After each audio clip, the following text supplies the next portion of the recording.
I don't usually do these kind of videos, but I want to give it my best shot. I'm going to do the SIG Scorpion 1911 45 versus the Glock 30 45 ACP as well. Sight radius is almost a little better on the Glock. The Glock has a little better sight radius, being that the slide is almost the same size. This is a Glock. This is a 6R carry model, and it's really not a comparison. I mean, they're two different animals from two different times in our time, if that makes any sense. This is the new era 45, 1911. It's got the rail. The extractor is a little different than the a 45. The sights, I mean, a 1911. The sights are a little different. SIG's got their own little style of sights. This one has a threaded barrel. It's just a little bit different, but at the same time really comfortable. I think SIG did well with this 1911. I really like it. I haven't shot it. You would have probably already seen it on video. But speaking of that, y'all hadn't seen me shoot my Glock 30. This is what I've been carrying. And I took my camera, but I was on my wife's truck, and she didn't have her car charger, and my phone was out of battery.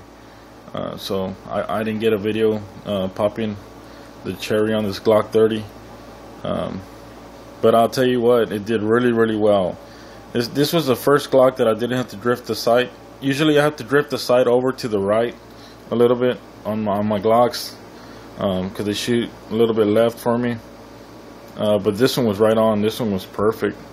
I was shooting about 10 yards, 7 yards, 6 yards. Something really close. And it did really well. The way the recoil on this gun is like shooting a Glock 19, I guess. It's really minimal. It's a little bit of a push instead of that much of a yank. It's not gonna yank your wrist back.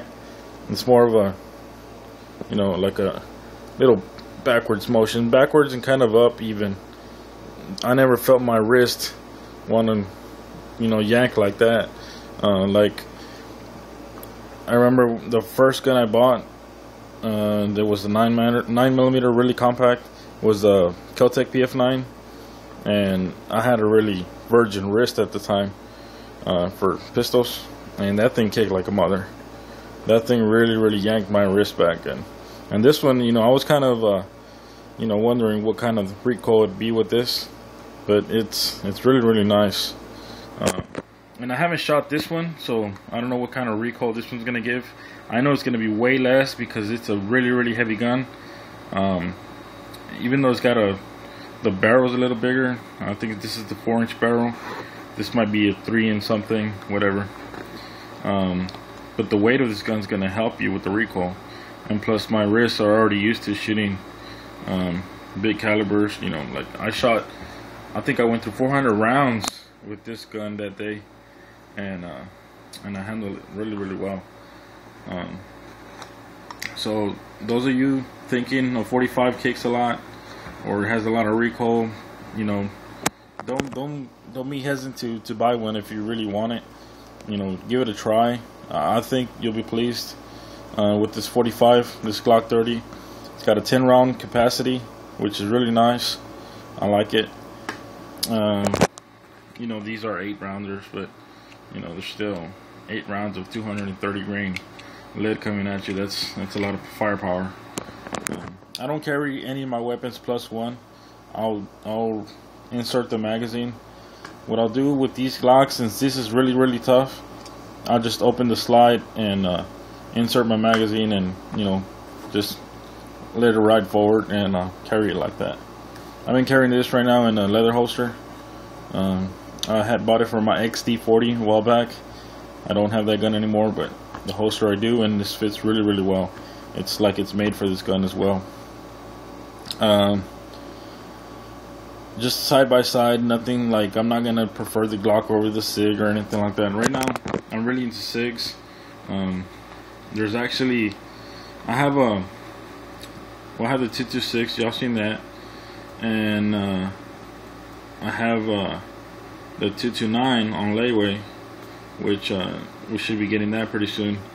And I went to the local gun range the other day when I went to shoot this one, and they had the SIG P238, the Scorpion edition, so I might be getting that one too. It's kind of pricey, but I really love these Scorpions, guys. I really do. They're really nice to look at. And I know my SIG 226 is a dream to shoot. I just gotta adjust my grip. Even with the grip I have to use on my SIGs, I've been using it on my Glock, and it shoots better. It actually does. So I'm gonna be adjusting my grip from now on. Just change a little bit of the grip, and you're good to go. I can't wait to shoot this one, show you guys how it shoots. And look at the machining on that rail. Look at that machining on that. See that? That rail, the front serrations. This is a beautiful gun, guys. I really like it. I like, you know, that threaded barrel looks kind of cool, but I'm gonna order me a flush fitting barrel. I don't plan to buy a suppressor or put a brake on it anytime soon. So I'm gonna change that out. And just thought I'd like to show you that, you know, these two guns. And I can't really compare it too much because I haven't shot this 1911. I've shot a 1911 before at the range. This guy, he was shooting pretty bad with it. He let me borrow it, and it was a Remington, the R100, I think, something like that. And I shot pretty good with it. The gun itself is kind of got some mixed reviews, but it did all right. All right, guys, this video gets really long really quick. Sorry about that, but all right, see y'all later.